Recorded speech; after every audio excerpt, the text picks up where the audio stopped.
Assalamualaikum warahmatullahi wabarakatuh. Kali ini kita akan melanjutkan bahasan pada mata kuliah ekonomi terkait dengan strategi penerapan harga dalam persaingan industri untuk subbagian monopoli dan persaingan tidak sempurna. Saya dengan Fahmi Salam Ahmad, staf pengajar di Departemen Ilmu Ekonomi, Fakultas Ekonomi dan Manajemen Institut Pertanian Bogor.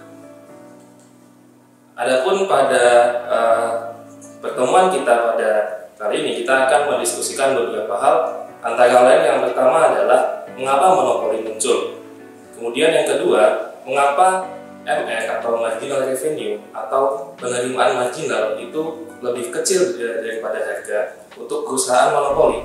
Dengan kata lain, mengapa untuk perusahaan monopoli itu harga itu ditetapkan lebih tinggi dari penerimaan marginal. Kemudian untuk poin yang ketiga adalah bagaimana perusahaan monopoli itu memilih atau menentukan tingkat harga dan kuantitas yang akan mereka produksi. Yang keempat, bagaimana monopoli mempengaruhi kesejahteraan masyarakat. Ini berkaitan dengan surplus produsen dan surplus konsumen seperti yang sudah dibahas pada bagian sebelumnya tentang persaingan sempurna. Kemudian yang terakhir adalah apa itu diskriminasi harga. Jadi pendahuluan sebagai pengantar di sini, monopoli itu adalah kasus dalam suatu pasar di mana hanya terdapat satu penjual atau perusahaan merupakan penjual tunggal untuk suatu produk yang serupa dan tidak memiliki substitusi. Nah, implikasi dari perusahaan itu merupakan satu-satunya perusahaan penjual, maka perusahaan tersebut memiliki kekuatan pasar, yaitu kekuatan untuk menentukan harga pasar dari produk yang dijualnya. Nah, ini yang berbeda dengan pada perusahaan di pasar kompetitif, di mana pada pasar kompetitif, karena terdapat banyak perusahaan, pada pasar tersebut perusahaan tidak memiliki kekuatan pasar. Di mana jika pada pasar kompetitif perusahaan itu bertindak sebagai penerima harga atau price taker, maka pada pasar monopoli ini perusahaan bertindak sebagai penentu harga atau price maker. Nah, monopoli ini bisa terjadi atau timbul karena adanya hambatan untuk masuk atau barriers to entry bagi perusahaan-perusahaan di dalam pasar itu. Atau dengan kata lain, perusahaan lain tidak dapat masuk ke dalam pasar untuk bersaing dengan si perusahaan tunggal tadi itu. Nah, berkaitan dengan barriers to entry atau hambatan untuk masuk ini, secara umum ada tiga bentuk hambatan untuk masuk ke dalam pasar ya. Yang pertama adalah monopoli sumber daya yang dilakukan oleh suatu perusahaan yang memiliki akses eksklusif atau akses yang tidak dimiliki oleh perusahaan lain terhadap sumber daya utama atau sumber daya kunci. Nah, kemudian yang kedua, monopoli itu bisa terjadi karena adanya peraturan pemerintah atau pemerintah itu memberikan suatu hak eksklusif kepada suatu perusahaan untuk memproduksi barang ya. Jadi cakupannya di dalam poin hambatan nomor 2 ini antara lain adalah paten yang diberikan kepada suatu perusahaan atau adanya peraturan hak cipta. Kemudian yang ketiga, hambatan yang ketiga untuk masuk ke pasar itu adalah karena proses produksi ya. Ini yang sering kita kenal dengan sebutan atau istilah monopoli alamiah. Nah, monopoli alamiah ini apa? Monopoli alamiah ini adalah kondisi di mana suatu perusahaan tunggal itu dapat menghasilkan seluruh output pasar dengan biaya yang lebih rendah dibandingkan jika dalam pasar itu terdapat lebih dari satu perusahaan. Nah, contohnya yang dapat kita temui di Indonesia antara lain adalah penyediaan listrik ya, di mana monopoli alamiah ini terbentuk karena perusahaan penyedia jasa listrik atau PLN itu membangun infrastrukturnya sehingga pada kelanjutannya nanti dia bisa menghasilkan output dengan biaya yang lebih rendah dibandingkan perusahaan pesaingnya. Atau dengan kata lain, jika ada perusahaan pesaing yang ingin masuk ke dalam pasar, maka perusahaan pesaing itu juga perlu untuk membangun infrastrukturnya, dan ini membutuhkan biaya yang tinggi dengan sendirinya secara alamiah, maka hanya tersisa satu perusahaan tunggal. Nah, sebagai contoh di sini ilustrasi yang diperlihatkan pada grafik yang terdapat pada tampilan tersebut, di mana pada tingkat output yang lebih tinggi, yaitu output listrik yang lebih tinggi, itu membutuhkan biaya yang lebih rendah, di mana pada saat output yang dihasilkan adalah 500, biayanya adalah 80 dolar di situ. Sedangkan apabila outputnya meningkat menjadi 1000, maka terdapat penurunan biaya per unit kuantitas yang dihasilkan. Dengan kata lain, memiliki bentuk kurva ATC atau biaya rata-rata yang memiliki slope negatif. Ya, artinya semakin banyak output yang dihasilkan, maka semakin rendah biaya per unit yang dihasilkan. Gitu. Jadi di sini dikatakan apa? Apabila ada satu perusahaan yang melayani 1000 rumah, itu akan lebih hemat biayanya atau lebih sedikit biaya per unit yang diperlukan dibandingkan apabila dua perusahaan yang melayani masing-masing 500 rumah. Ya, walaupun outputnya sama 1000, tapi dengan penjual yang tunggal itu memiliki struktur biaya yang lebih rendah dibandingkan apabila lebih dari satu penjual. Nah, ini selanjutnya berkaitan dengan perbedaan ya antara kondisi di pasar monopoli dengan pada pasar persaingan sempurna. Jadi kita ketahui bahwa dua pasar ini adalah ujung ekstrimnya ya, di mana di satu sisi ini adalah di ujungnya ini adalah pasar persaingan sempurna, di ujung yang satunya itu adalah pasar monopoli. Nah, sebelumnya pada saat mendiskusikan tentang pasar persaingan sempurna atau pasar kompetitif, itu memiliki bentuk kurva permintaan yang horizontal, artinya elastisitasnya sempurna atau pada tingkat output berapapun itu harganya sama ya. Maka pada kondisi perusahaan bersaing sempurna ini, harga itu konstan untuk semua tingkat unit yang dihasilkan, dan kurva demand-nya atau kurva permintaannya itu memiliki slope yang horizontal. Atau dengan slope yang horizontal ini, maka kurva demand ini sama dengan marginal revenue. Nah, akan tetapi pada saat pada kondisi monopoli itu memiliki bentuk kurva permintaan yang memiliki slope-nya negatif ya.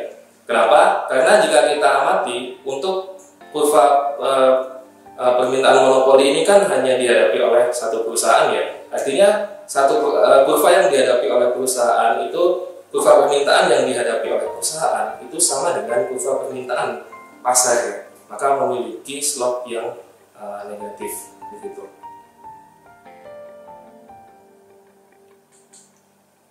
Nah, kita selanjutkan untuk proses maksimisasi laba. Ya, jadi kondisi yang memaksimumkan laba itu memiliki kesamaan dan perbedaan antara monopoli ini dengan pasar persaingan sempurna. Nah, persamaannya adalah sama-sama kondisinya itu maksimisasi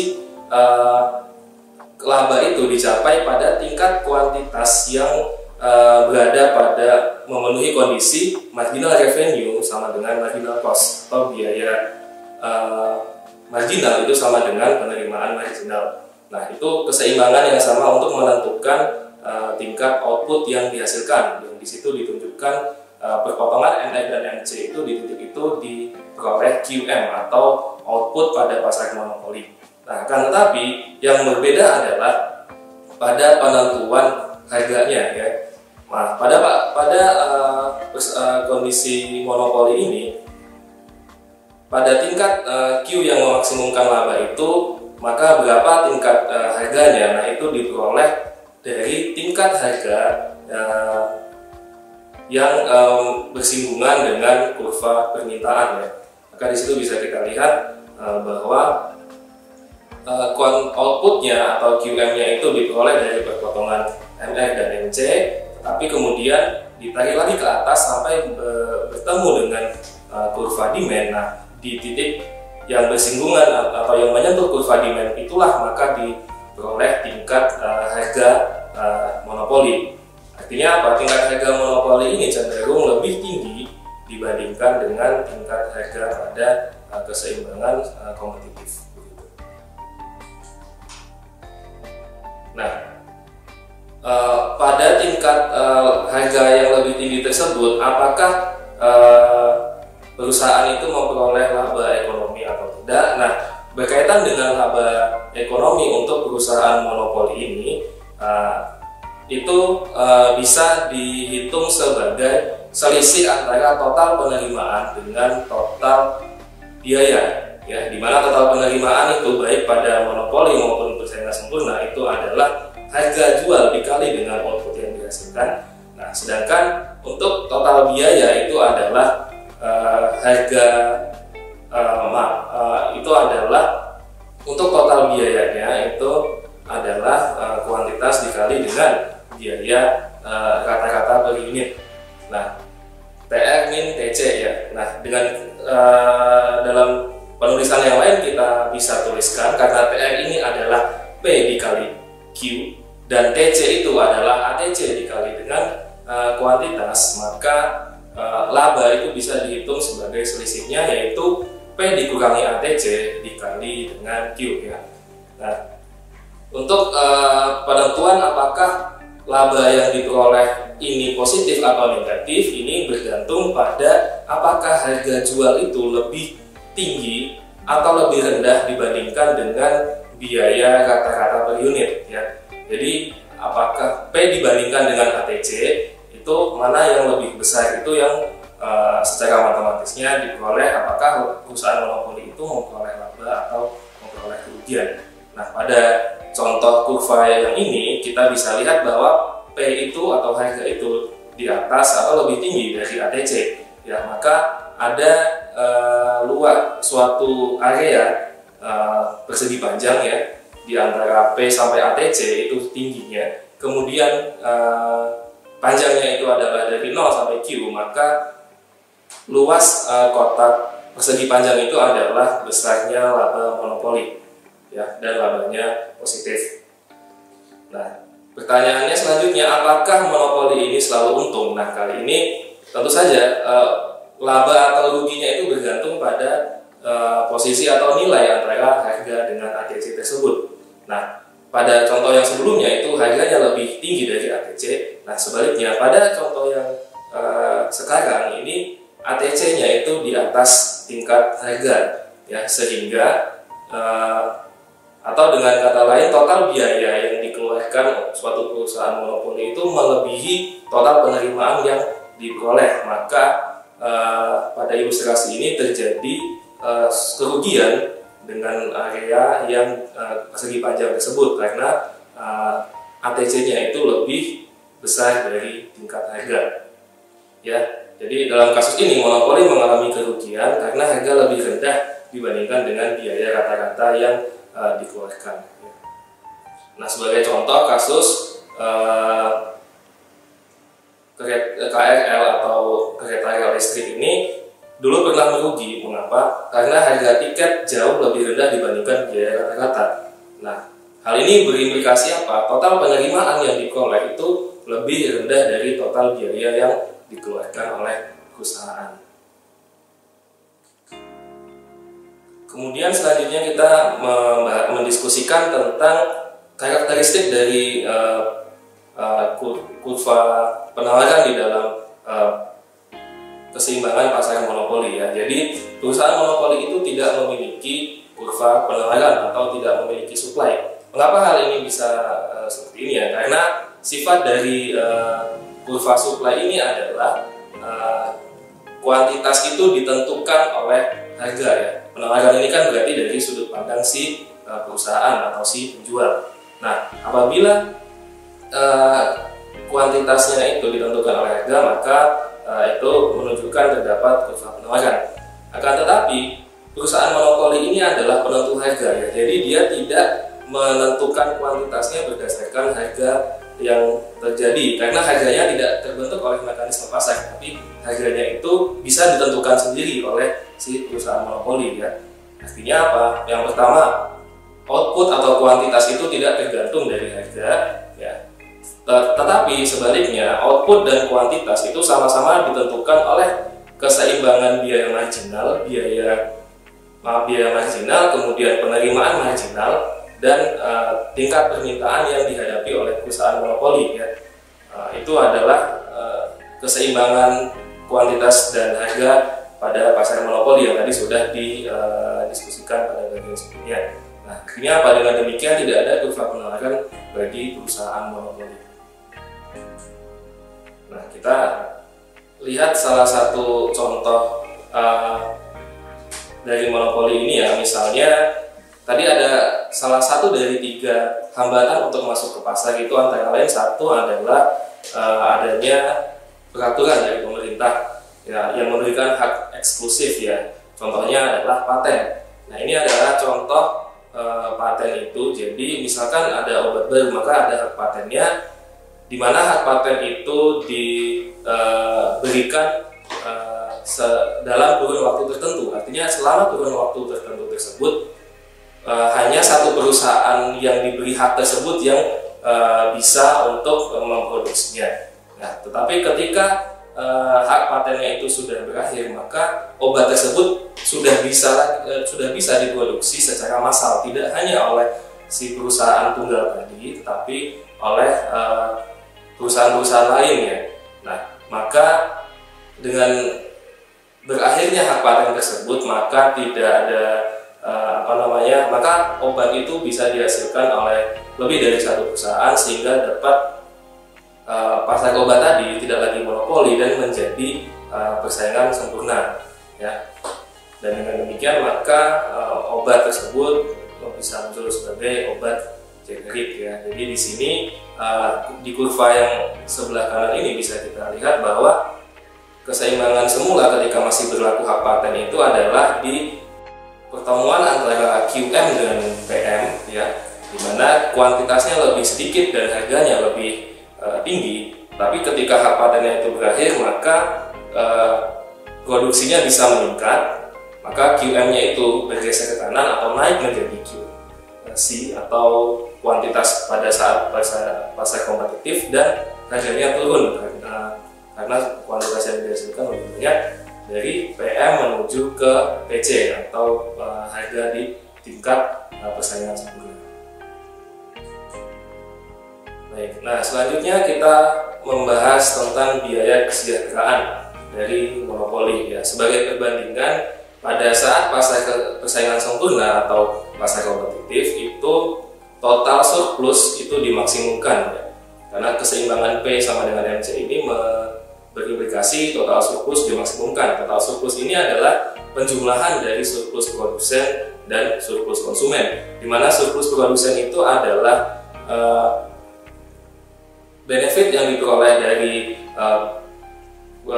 produsen karena menerima harga yang lebih tinggi dari kesediaan dia menerima harga, dan surplus konsumen ini adalah manfaat yang diperoleh oleh konsumen karena membayarkan karena tingkat keseimbangan harga itu lebih rendah dibandingkan dengan kesediaan si konsumen itu untuk membayarnya.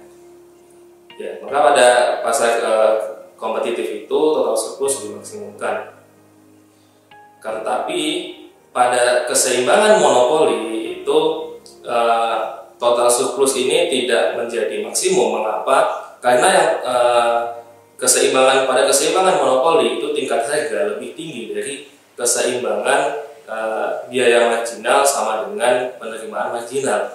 Nah, ini berimplikasi tingkat harga yang lebih tinggi dan output atau kuantitas pada monopoli itu yang terlalu sedikit, maka total surplusnya tidak menjadi maksimum.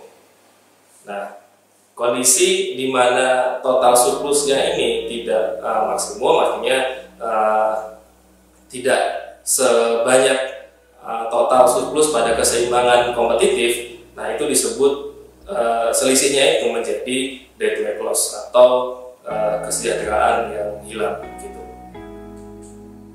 Nah, ini adalah ilustrasi secara grafiknya, ya.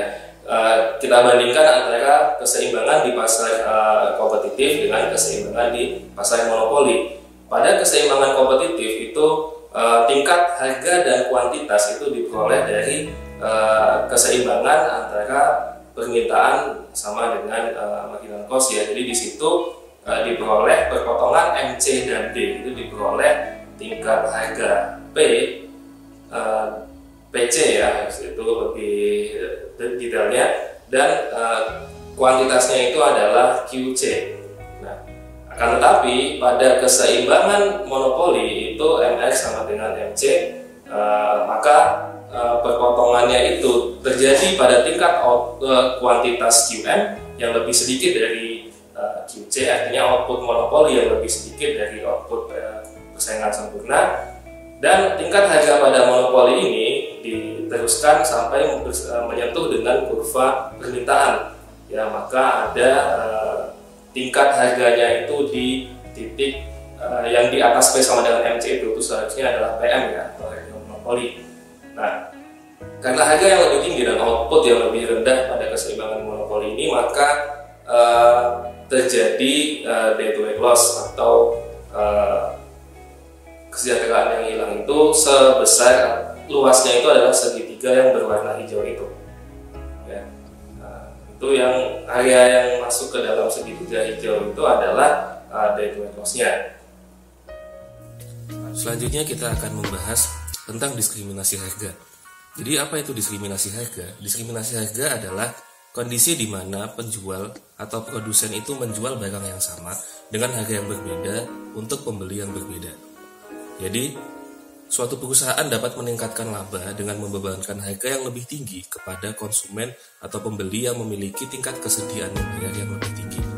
Nah, supaya bisa perusahaan atau produsen ini melakukan diskriminasi harga, maka dia membutuhkan kemampuan untuk memisahkan pelanggan sesuai dengan tingkat kesediaan membayar dari si konsumen.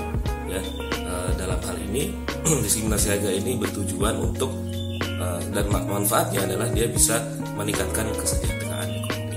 Ya, mengapa melakukan diskriminasi harga? Yang pertama tadi sudah disampaikan bahwa tujuannya dengan melakukan diskriminasi harga ini produsen bisa meningkatkan penerimaan yang berimplikasi pada meningkatkan laba. Kemudian juga dengan menetapkan diskriminasi harga ini, perusahaan dapat menggunakan alokasi sumber daya yang lebih baik. Ya, sebagai contoh, misalkan suatu maskapai penerbangan dia menetapkan harga yang berbeda-beda ya, supaya bisa menjual seluruh tiket atau kursinya dan tidak ada kursi yang kosong. Nah, cara itu antara lain bisa ditempuh dengan diskriminasi harga. Selanjutnya kita masuk ke tipe-tipe diskriminasi harga. Ya, jadi di sini secara garis besar ada 3 derajat diskriminasi harga. Yang pertama adalah diskriminasi harga derajat 1. Ya, ini bisa dilihat definisinya, dia menetapkan harga yang berbeda. Si perusahaan ini menetapkan harga yang berbeda untuk setiap individu pembeli ya, sesuai dengan kesediaan membayarnya. Artinya antara satu individu pembeli dengan individu pembeli yang lain itu mendapatkan harga yang berbeda-beda. Nah, kita bisa lihat di situ ada kurva ya. Jadi kalau kita lihat kurva yang sebelah kanan itu adalah kurva kondisi ketika monopoli harga tunggal ya, di mana terbentuk harga keseimbangannya di PM dan segitiga yang di atas PM itu adalah surplus konsumen, kemudian wilayah yang di bawah PM itu adalah surplus produsen, kemudian juga muncul DWL atau day-to-day loss yang berwarna oranye di situ. Nah, dengan menetapkan diskriminasi harga derajat 1, maka karena karena si konsumen itu ditetapkan harga yang berbeda-beda, maka seluruh surplus konsumen itu terserap menjadi surplus produsen, sehingga tidak lagi tersisa surplus konsumen sama sekali.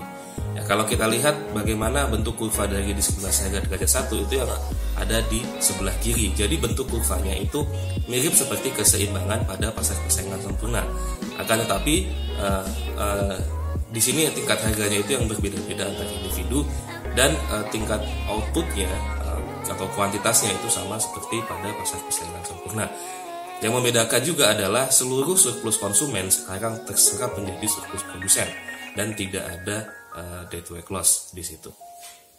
Selanjutnya kita masuk ke derajat yang kedua ya, yaitu diskriminasi harga derajat kedua, di mana di sini perusahaan atau produsen itu menetapkan harga yang berbeda terhadap kelompok konsumen yang berbeda. Kita bisa lihat ilustrasinya pada kurva yang ada di situ. Jadi diskriminasi harga derajat 2 ini perusahaan menetapkan harga yang lebih rendah terhadap pembeli yang membeli barang dengan kuantitas yang lebih banyak ya. Sebagai contoh di situ, jika pembeli atau konsumen itu membeli sejumlah Q1 ya, maka harga yang ditetapkan adalah P1 yang itu lebih tinggi dari tingkat harga yang ditetapkan pada P4 konsumen 4 ya, harga di mana P4 ini lebih rendah dari P1 dan itu bagi konsumen yang membeli dengan jumlah Q4 yang lebih banyak. Di sini produsen juga menyerap surplus konsumen tapi sebagian dan tidak seluruhnya. Ya, jadi kalau kita perhatikan pada masing-masing tingkat kuantitas itu di sebelah atasnya ada segitiga tersendiri. Nah, itu adalah sisa-sisa surplus konsumen yang masih ada. Selanjutnya yang ketiga yaitu diskriminasi harga derajat 3. Nah, di sini perbedaan harga itu terjadi ketika perusahaan mampu mengelompokkan pasar berdasarkan tingkat elastisitas permintaan. Ya, jadi perbedaan elastisitas permintaan itu antara lain bisa terjadi karena faktor perbedaan usia, jenis kelamin, pendapatan dan waktu. Ya, pada diskriminasi harga derajat 3 ini perusahaan akan menetapkan harga yang lebih tinggi pada pasar atau kelompok yang lebih inelastis. Ya, kalau kita lihat pada kurvanya di situ ada kurva sebelah kiri dan kurva sebelah kanan. Kurva sebelah kiri ini adalah kurva menunjukkan di kondisi pasar yang lebih inelastis ya. Inelastis ditunjukkan pada bentuk kurva demand-nya yang lebih tegak ya dibandingkan dengan sebelah kanannya yaitu pasar yang lebih elastis. Kurva demand-nya lebih landai. Nah, pada kedua pasar itu perusahaan perusahaan monopoli ini memiliki struktur biaya yang sama ya, maka ditunjukkan posisi kurva marginal cost dan average cost-nya itu sama di kedua pasar. Tetapi karena ada perbedaan elastisitas itu, maka keseimbangan kuantitas dan keseimbangan harganya itu berbeda pada kedua pasar ya. Bisa dilihat pada pasar yang lebih inelastis yang terletak di sebelah kiri, itu harganya lebih tinggi, di situ PI ya lebih tinggi dibandingkan dengan PE yang ada di kurva sebelah kanan.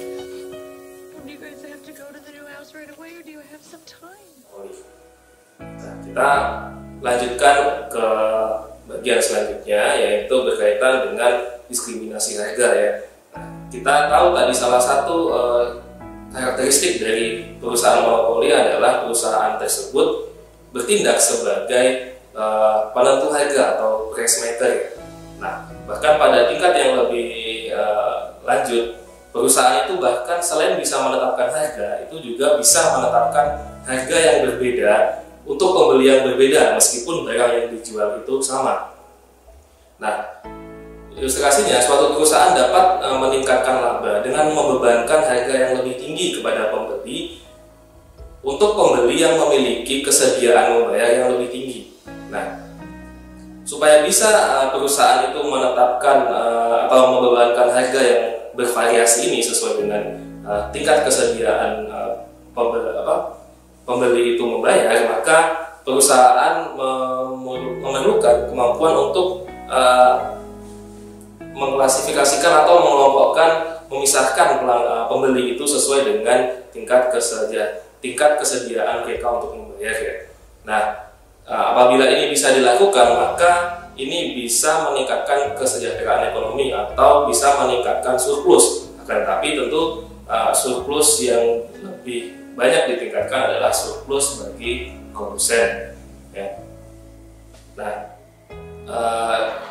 ilustrasi ekstrim dari diskriminasi harga ini adalah diskriminasi harga sempurna atau diskriminasi harga derajat 1. Ya. Jadi di sini bahkan perusahaan itu dapat menetapkan harga yang berbeda untuk setiap pembeli. Jadi si perusahaan bisa mengidentifikasi setiap pembeli dan mengetahui kesediaan membayarnya masing-masing, kemudian menetapkan harga yang berbeda ke masing-masing pembeli itu. Nah, ini implikasinya apa? Perusahaan itu bisa mendapatkan seluruh surplus. Jadi seluruh total surplus yang ada dalam keseimbangan itu semuanya adalah menjadi surplus produsen dan tidak ada deadweight loss. Nah, kenapa tidak ada deadweight loss?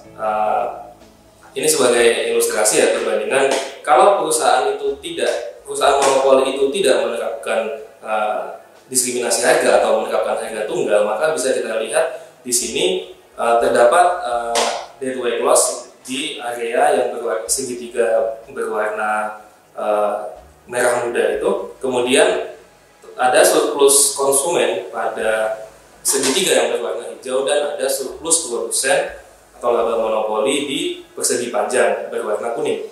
Nah, ini apabila perusahaan menetapkan harga tunggal. Tetapi apabila perusahaan itu mampu untuk mengidentifikasi satu persatu pembelinya, kemudian menetapkan harga sesuai dengan kesediaan membayar masing-masing pembeli, maka di sini perusahaan monopoli itu bisa menjual ke semua pembeli sesuai dengan tingkat keinginan mereka membayar, dan keuntungannya itu adalah seluas segitiga yang berwarna kuning ini. Artinya kalau kita bandingkan pada gambar ini dengan gambar yang sebelumnya, pada gambar sebelumnya tadi ada surplus konsumen dan ada deadweight loss. Pada diskriminasi harga sempurna ini, semua tadi itu surplus konsumen dan deadweight loss itu menjadi surplus produsen. Artinya semua total surplus itu keseluruhannya adalah surplus produsen, dan tidak ada surplus konsumen pada diskriminasi harga sempurna, dan juga tidak ada deadweight loss atau tidak ada DWL. Nah, kita sudah membahas dua ekstrim ya, yang sebelumnya berkaitan dengan persaingan sempurna dan monopoli. Nah, di antara kedua ekstrim ini sebetulnya juga ada bentuk-bentuk keseimbangan pasar yang lainnya. Antara lain adalah ada yang disebut sebagai oligopoli dan ada juga yang disebut sebagai monopolistik.